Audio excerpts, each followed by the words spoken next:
developing quite a bit of talent. Zachariah, 20 years old, he's got that Paul Pogba shaped midfielder type situation to him with Borussia Mönchengladbach, by the way, produced in Switzerland.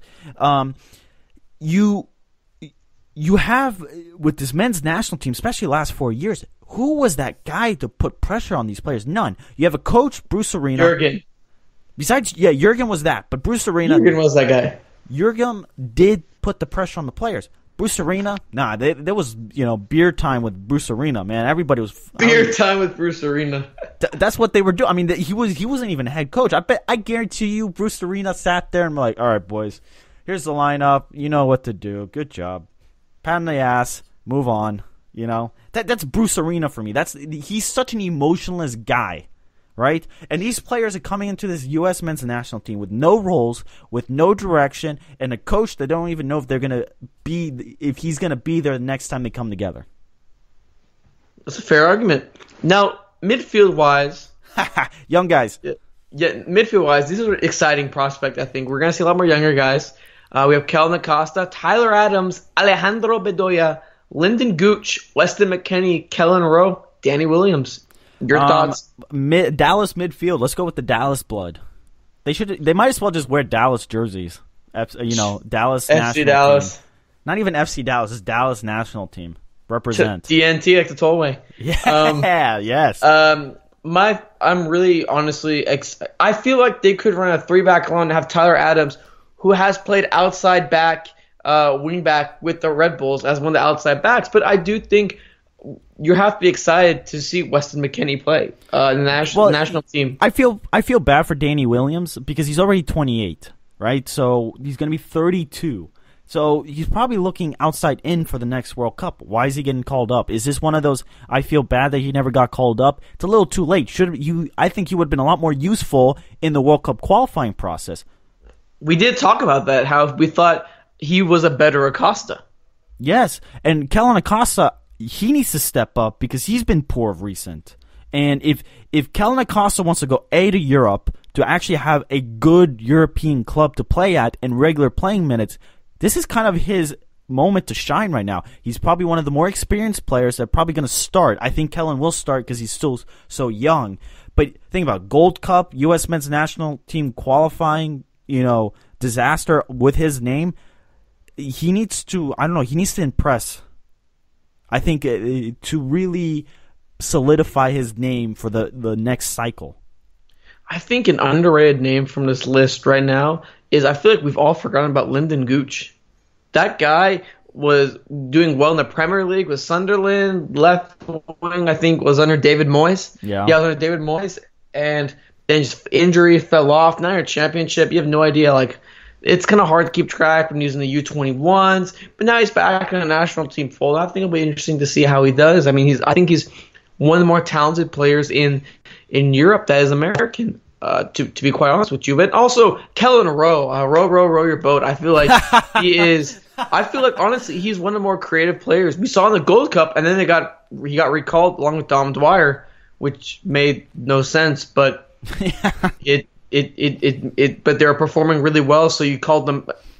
It's some dumb Bruce Arena logic right there. But on to the forwards, we have Juan Agudelo, Dom Dwyer, CJ Sapong, and Josh Sargent. Sargent, are you playing 2 or 1 at the top? Are you playing a 3-5-2 or 3-4-3? I mean, are you doing a 3-5-1-1?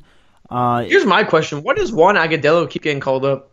I don't know. I don't know. He's not even a good forward. He had that failed move to Stoke, was it? Well, and then he had to get loaned. Yeah, well, it didn't work for him. He had to get loaned, and then it didn't work out, so he went back. What's going on? Why does he keep getting called up? I don't get it. Sapong, I get. Sapong has a great MLS year. Sargent on the rise. He's a fantastic player. He's going to go to Werder Bremen.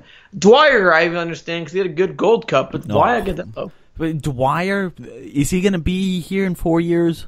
I understand why you called up Dwyer, not do I love Dom Dwyer, which I mean I do love. No, you do love Dwyer. That's why I said that. I know you would be disappointed for it. But at the same time, I mean, it's understandable why you get called up. I don't know. I'm telling you, this game is meaningless. They could win 12-0 against Portugal, and it wouldn't mean anything. It wouldn't. Just wouldn't. Sorry. I mean, good. You're getting them experience. But at the end of the day, this world not qualifying for the World Cup has tarnished everything. This game would mean a hell of a lot more if we had just snuck in and qualified. Then you could have been like, all right, now the old guys suddenly have a lot more pressure.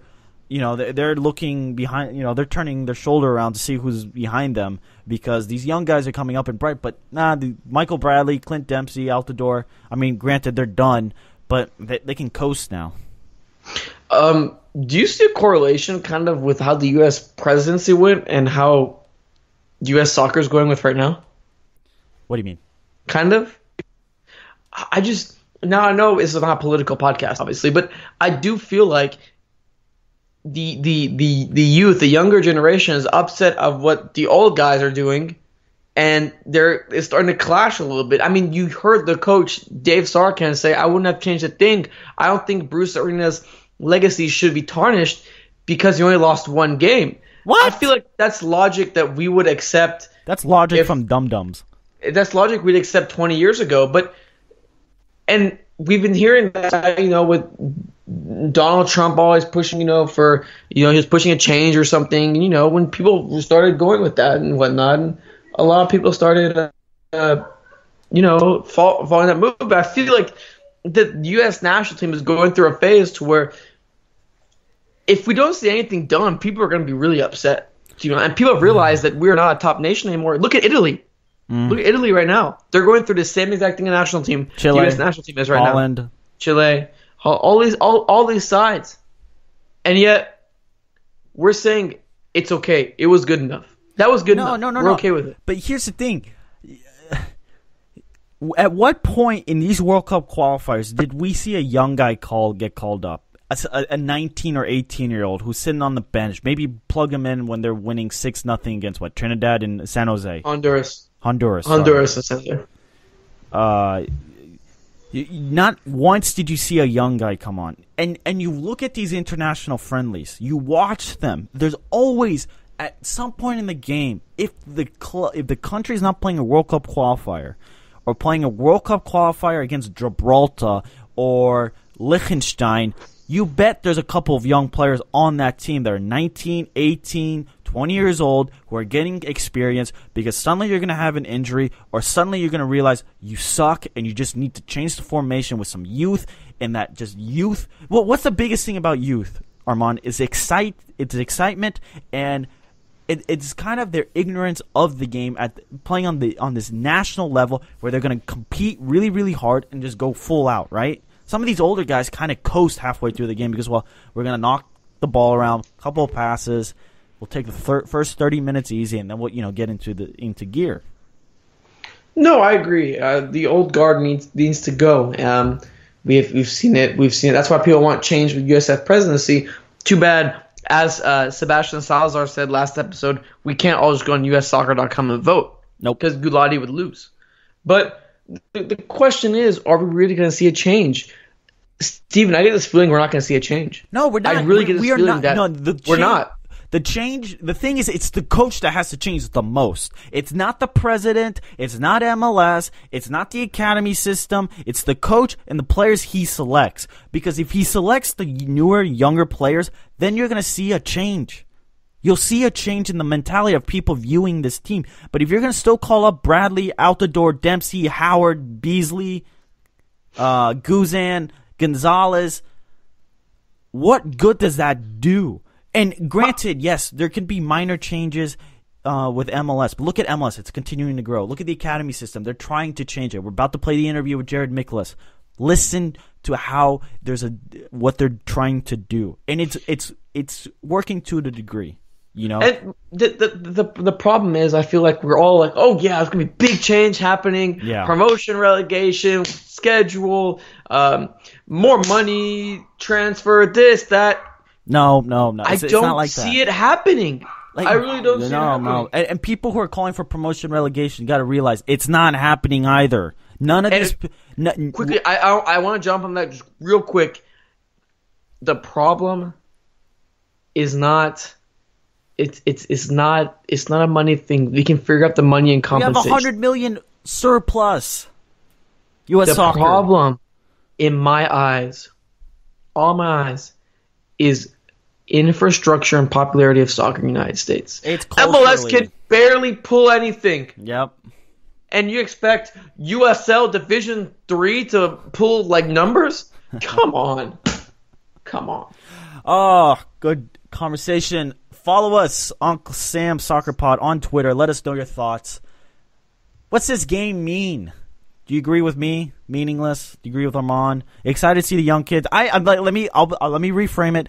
It's a meaningless game. It's exciting to see the young kids, to see what they look like in the U.S. men's jersey. Maybe something spectacular happens. But these young kids, they're not developing at the national level. They're developing at their club level, and that's where you want to keep your eye on. Are they getting regular minutes at Schalke or in Major League Soccer or wherever they're going? That's where you want to keep your eye out on. Yeah, for sure. Anyway, we're going to take a quick break here. Coming back is the interview with Mr. Jared Micklos. And there's a reason why we're playing it. Yes. Again. Yes.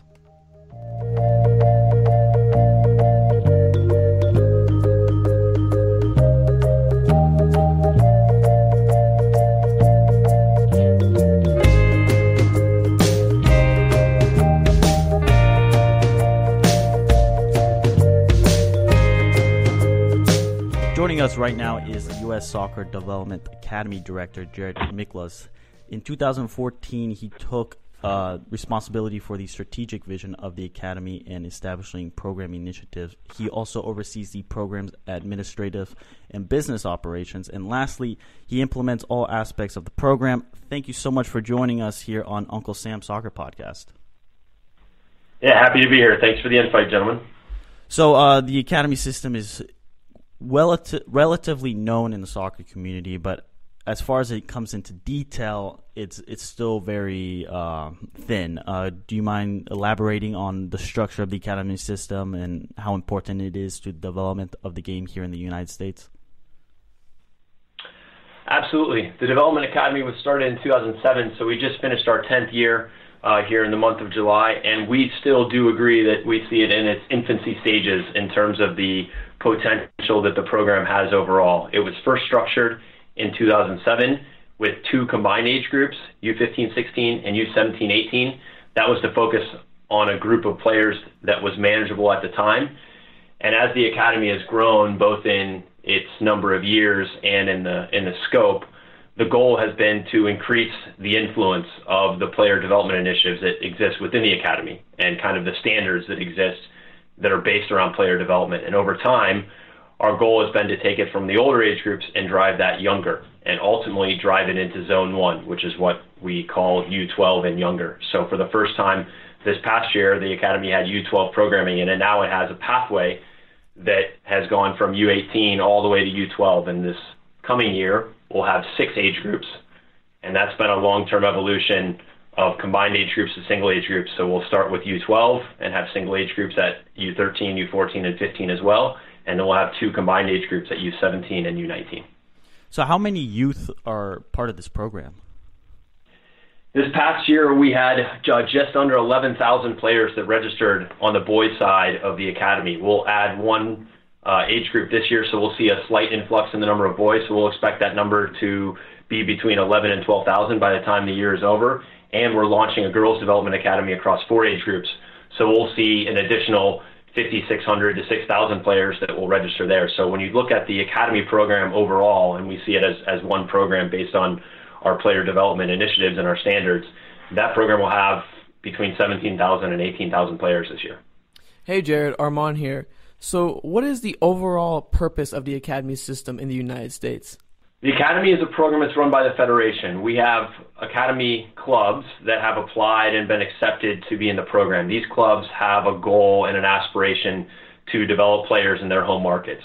The program is the structure that allows them to do so and the competition platform for them.